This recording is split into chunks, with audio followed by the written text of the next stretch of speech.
फिर एक दिन जब करिश्मा बेसमेंट की साफ सफाई कर रही थी,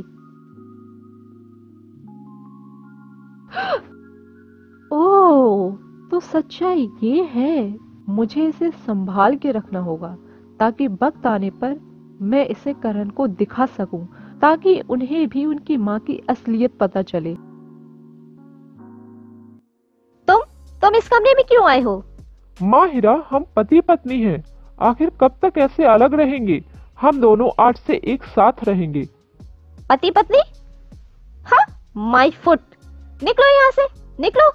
मुझसे पूछ के शादी की थी, जो पति का हक जताने चले आए हो। मैं और तुम अलग अलग रहेंगे, समझे तुम? हमारे बीच कोई पति पत्नी का रिश्ता नहीं रहेगा। शुरू शुरू में ऋषि और उसकी माँ को लगा कि माहिरा सुधर जाएगी, पर वो कहाँ सुधरने वाली थी। वो तो हर रोज विजय के साथ रिश्ता बनाए रखने के लिए उसके पास चली जाती थी। ऋषि से ढेर सारे पैसे लेकर खुद की अय्याशी में उड़ाती रहती थी और हमेशा कुछ ना कुछ डिमांड करती रहती थी। देखते ही देखते उनकी शादी को 1 साल बीत गया। माँ, आज हमारी शादी की पहली सालगिरह है और माहिरा को देख लो, बाहर घूमने चली गई। आखिर मैं कब तक ऐसी लड़की को अपनी पत्नी मानता रहूंगा जो पत्नी बनने के लायक ही नहीं है।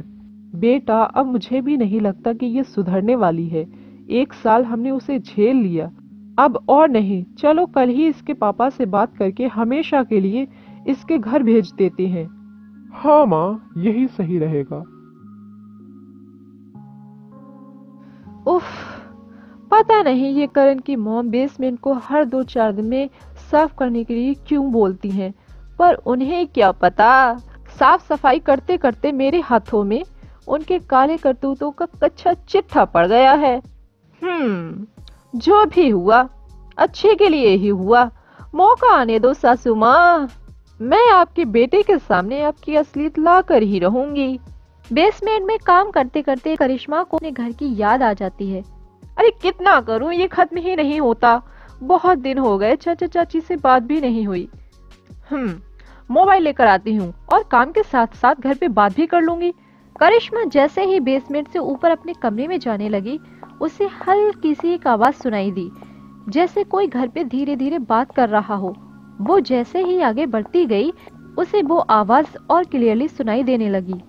मॉम, सुहानी की मॉडलिंग के लिए अभी उसे ढेर सारे पैसे देने होंगे। मुझे तो कुछ समझ नहीं आ रहा, मैं कहाँ से जुगाड़ करूंगा इतने सारे पैसे। बेटा, तुम चिंता मत करो। तुम्हारी माँ ने करण को पूरी तरह से पालतू बना के रखा है। उससे मैं पैसे खींचती रहूंगी और तुम्हें भेजती रहूंगी। तुम वो सब मेरे पे छोड़ दो। मैं अपनी बेटी सुहानी को मॉडल बनाकर ही रहूंगी। ठीक है मॉम, तो फिर मैं निकलता हूँ। 2-3 दिन के बाद फिर से मिलने आऊंगा, ओके?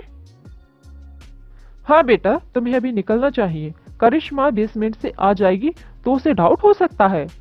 अच्छा, तो सासू माँ की एक और बेटा बेटी हैं, पर करण ने तो उनके बारे में मुझे कभी नहीं बताया। आखिर क्या कनेक्शन है इनके साथ? ओह, ओके। मुझे बेसमेंट से जो फोटोग्राफ्स मिले हैं, उनमें सासू माँ, उनका पहला पति, बेटा और बेटी चारों हैं, और उन्होंने करण के पापा से झूठ बोल के उनके साथ दूसरी शादी की है। तो फिर करण के पापा की मौत, कहीं इसके पीछे इन लोगों का हाथ तो नहीं है? हाँ, करण के पापा से मैंने झूठ बोला था कि मेरा इस दुनिया में कोई नहीं है, पर मैंने जो भी किया अपने परिवार की खुशी के लिए किया, मेरे पति, मेरे बच्चों के लिए।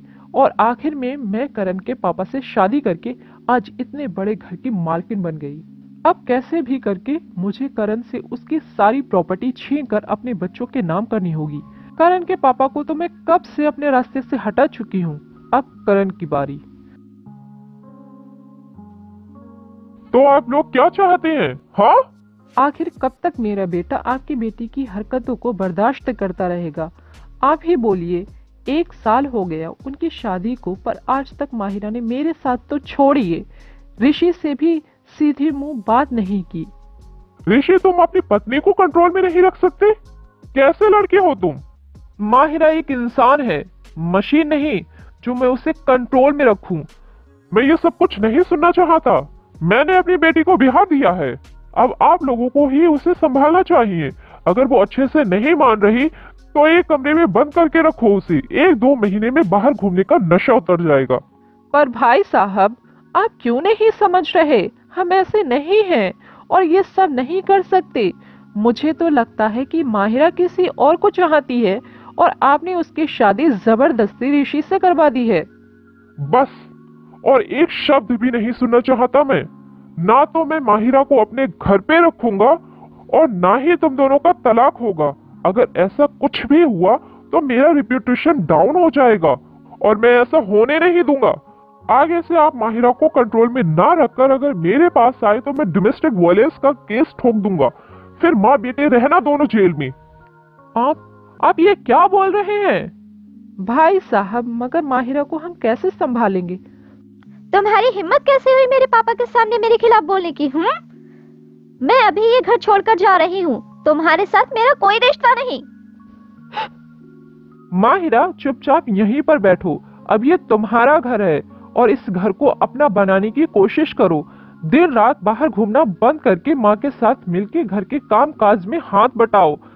मैं इस घर में नहीं रहना चाहती। अगर तुम सच में हमारे रिश्ते को आगे बढ़ाना चाहते हो तो मेरे लिए एक नया घर खरीदो। मैं इस घर में तुम्हारी माँ के साथ हरगिज नहीं रहने वाली। Mahira, yes, think about it. बेटा, इतना क्या सोच रहे हो?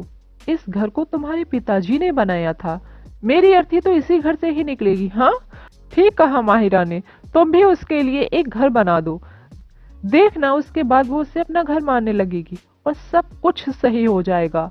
मेरा क्या है, और कितने साल जिंदा रहूंगी जो तुम मेरे लिए अपनी जिंदगी बर्बाद करोगे? हाँ माँ, पर ये तो गलत है। तुम अकेली इस घर में कैसे रहोगी? और वैसे भी मैं माहिरा के लिए घर कैसे खरीद पाऊंगा? माँ, वो तो घर में रखे हुए सारे पैसे उड़ा चुकी है। मेरे अकाउंट में भी थोड़े ही पैसे बचे हैं। उसके खर्चे देखकर मुझे घर खरीदने को डर लग रहा है। माँ, मैं किसी दिन लूट जाऊंगा। लोन ले लो बेटा, हर महीने इंस्टॉलमेंट देकर चुकता कर देना। अब तुम्हें अपनी पत्नी की खुशी के बारे में भी सोचना होगा ना। ना चाहते हुए भी ऋषि बैंक से लोन लेकर माहिरा के लिए एक नया घर खरीद कर देता है। पर माहिरा कहाँ बदलने वाली थी? ये सब तो बस उसका एक प्लान था, माँ बेटे को अलग करने का। बस कुछ ही दिनों में माहिरा और ऋषि नए घर में जाते ही। माहिरा, आज हमारी इस नए घर में पहली रात है।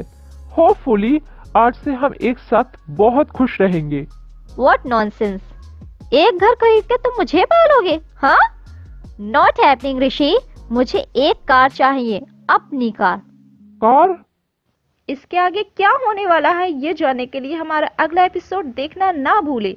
और अगर आपने अभी तक हमारे चैनल को सब्सक्राइब नहीं किया है तो अभी सब्सक्राइब करके बेल आइकन बटन दबा दीजिए और इस वीडियो को लाइक शेयर करना ना भूले। जल्द ही मिलेंगे नए एपिसोड के साथ।